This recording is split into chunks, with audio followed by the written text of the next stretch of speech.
Welcome to the halftime show. Today it's Celtic versus Hibernian in the Premiership. I think it's was it 3 o'clock in Scotland or something like that. It's about midnight for me at the moment in Australia, probably 1 a.m. for Liam. And we're going to have a chat about how Celtic have been going so far against Hibs. The current score is 1-1. That was a pre-match prediction from Brendan Kelly for a full-time score, so hopefully he doesn't finish with that correct. But a lot of predictions had a goal apiece, and that's each team to score. Liam had it as his pre-match betting tip, so everyone that listened to Liam, congratulations, you would be onto a winner now. The game has gone in a manner. It's been up and down. We were quite on top in terms of possession, but we weren't creating any chances really in the first 20 minutes. And then about 25 minutes in, Hibs have a 5-minute spell where they start creating chances and they get a goal from it. They work it wide to Cadden, who is in just as much space as he would like to have, and he swings a back post cross. It's a very good cross, to be fair. And Tierney just loses his man, doesn't challenge, and was it Paslak? I can't remember the guy's name. Just free header, back post, and we're 1-0 down, despite dominating possession, but not really having any clear-cut chances. And then we come back into the game a few minutes after that, after being rattled. Schmeichel actually makes an unbelievable one-on-one save from Martin Boyle, and I think Liam is nodding, so I'll have him talk about that in a second. And a few chances. Yang gets a header into the ground that goes over the bar somehow, in terms of misfortune, not in terms of poor quality. A few soft penalty claims that I can talk about. And then just before halftime, yet another Tierney cross into the box, which is a massive feature of this first half. A lot of Kieran Tierney crosses into the box, and Nygren gets on the end of it, and it's one each. And we're feeling a little bit more optimistic given that the second place team in the league are currently losing 1-0 in Livingston. Liam, how do you feel? What do you see? What point would you like to pick up there? You nodded the most emphatically at the Kasper Schmeichel save. Is that the most salient point for you? I think, look, goalkeeper, okay, so I'm slightly biased in this, but Kasper was coming in for a lot of abuse before the game. Warranted in the sense that he's not played well recently, but a lot of it got personal with stuff about his weight, whatever, which I think is over the line and out of order. Just personally, my opinion. I'm no stranger to a fish supper myself, so I'm always going to defend people who are being criticised for their weight. But he makes that save at 1-0. If that goes in, Celtic aren't coming back at that point. I don't see. I couldn't see us doing another repeat of last weekend if we go 2-0 down at that point, because Hibs were on the ascendancy. He makes that save, and Celtic take control of the midfield, start to create a wee bit, we start to move the ball forward, and then we finally get the goal. And for me, it all starts with that save for Kasper. So if we're going to criticise the big man when he makes a mess of things, I think we also need to recognise when he digs us out a hole, and he did there. Anything to say about his pass out in the 6th minute? Well, there was that. So, you did say we should criticise him. So, yeah. Yes. He almost sold a goal, but then he saved a certain goal about 5 minutes later. So, yeah. Look, he might not be for everybody, but I'm going to defend the guy. It was a good save. It was a very important save at a very important time. And he has done that several times this season. Brown Warriors playing it down as goalkeepers should be saving shots. Actually, I'm on your side with this one, Liam. I think it was a very good save because it was a one-on-one and Boyle goes round him and he manages to go down and get a touch on the ball without committing a foul. I thought it was a very good save as well. I thought it was a world-class save. Brown Warrior can play down all he wants. I actually thought it was a difference-making save. I'm going to pull up a comment here. Pete OU, McGregor booked. Did you notice that? Did I miss that? Did McGregor get booked? Saw that. No, I didn't notice. Someone else chime in, please. I don't remember McGregor getting booked, so if someone can clarify that, please. Mr. Ewan, Sean, you really don't like Yang. Maybe I misspoke. Actually, when I was talking about the Yang header, when I said somehow it went over the bar, I meant I can't believe, because he did so well, I can't believe that it went over the bar, because when you header it into the ground, it's very unlikely to go over the bar. Sorry, Stuart here's just saying yes, McGregor was booked. I'm not sure what for. There you go, booked for the build up to the Hibs goal. Thanks, I missed that. Yes, so when you header it into the ground, you really don't expect it to go over the bar, and it was so unfortunate that it wasn't a goal. It was a very brave header.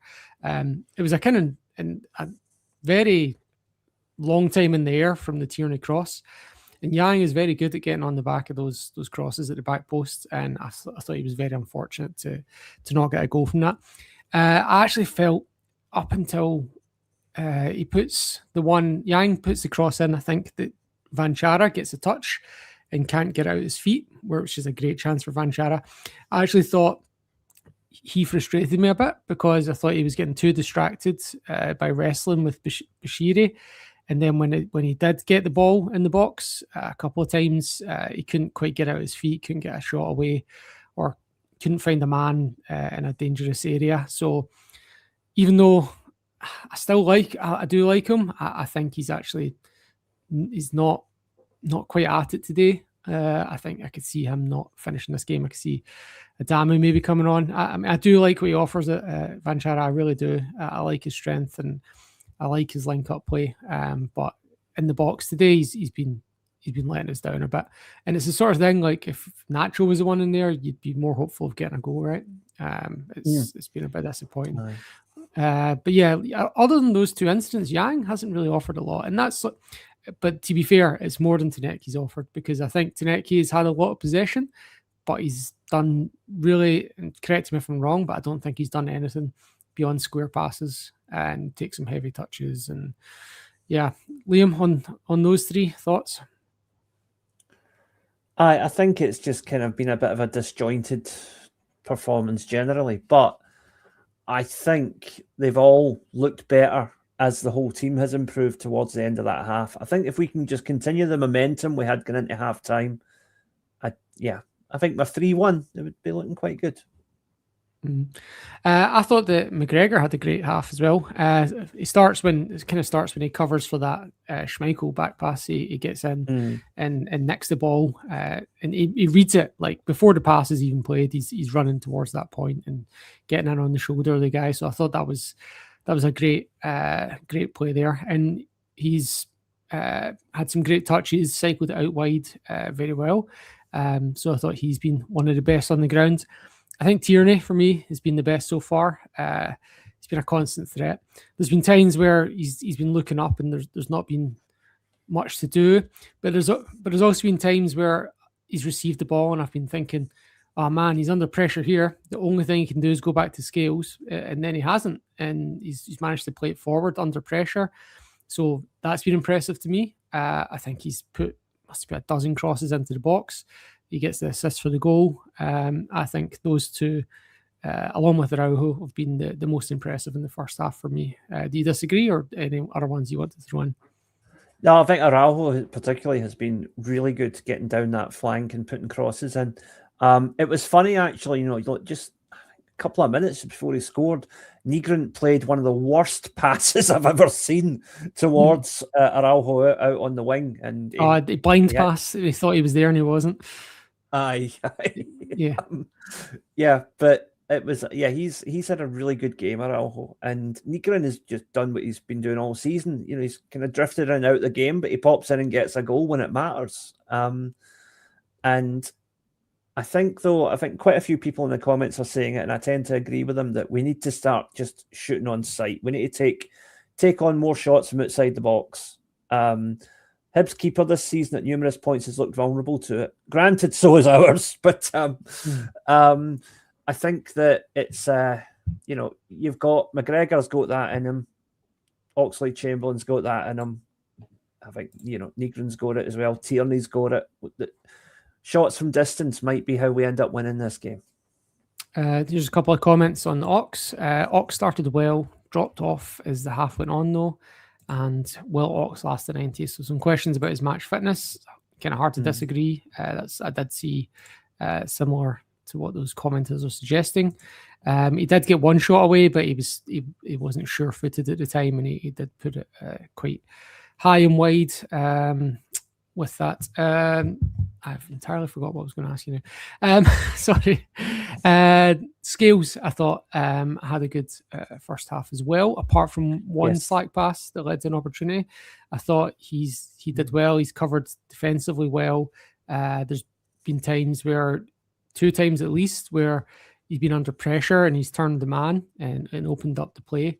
So I like what he's done. Has he been one of the more impressive ones for you? The one-on-one chance that Casper saves notwithstanding, I think he's done a great job of keeping Martin Boyle quiet. Because there's been a few times when Boyle's looked to try and get away and Scales has just been right on top of him and getting the ball back and getting it away quickly. And that's good to see. That's where, is he the most skillful footballer at Celtic Park? No, but he's one of the most effective at just doing what he does best, which is winning balls and getting the ball back up the pitch. So, yeah. Do you think he should have done better at that through ball? Because my heart was in my mouth. That's the one we're talking about, just in case anyone's not made the link, where Schmeichel makes a great save. Do you think Scales should be doing better there? Potentially, yes. But, it worked out in the end. Casper had a howler and got away with it. Scales had a howler and got away with it. They've covered each other's backsides over the course of the 45. So, aye. Let's have a quick look at the bench and see who you think could be coming on to make a difference in the second half. We've got Sinisalo, probably not. Damu, McCowan, Sirachi, Maeda, Hatate, Arthur, Forrest, Donovan. Do you see a debut? Do you see any difference makers there? I mean, Tierney has been really good the first half, but he's also done a lot of running. So I think you could see Sirachi coming on maybe about the 70-minute mark. Fair. If we are still pressing for a goal, then obviously you've got Adamu. You've also got the option of Forrest coming on for Yang. Personally, I think Yang has been good, but he does tend to drift in and out of games. So if he's not fully on it at the start of the second half, maybe hook him after an hour and put Forrest on. I mean, I don't... Maeda and Hatate are both players with the potential to change games when they're on form. But right now, I wouldn't trust either of them to go out and win a game for us, Arthur and McCowan, realistically, are only getting on if we get injuries. Same for Sinisalo, I think. I think that covers everybody. Yeah, I don't think Tierney has been... I'm personally don't think he's been very effective. So that's just my view. But... that's not to say he couldn't come good. There's a lot of Hibs players back there. It is a very low block, and he looks like he's a bit scared to take on more than one man and to take on a shot or even a cross, which is frustrating. He's been given it off to Tierney to put the crosses in. Do you see Hatate having a role to play in the second half, especially with, as was mentioned, Oxlade-Chamberlain being suspected of not having 90 minutes in his leg? Do you see it being McCowan or Hatate who will or someone else? I think it's going to depend on how the game's going. I think if we are, if we're trying to hold on to a lead, maybe you bring McCowan on because he offers more defensively. If we're pushing for a winner, then maybe Hatate's the one you bring on. But to be honest, I would rather keep Oxlade-Chamberlain on, even if he's, tired at that point. He might still offer more than Hatate has recently.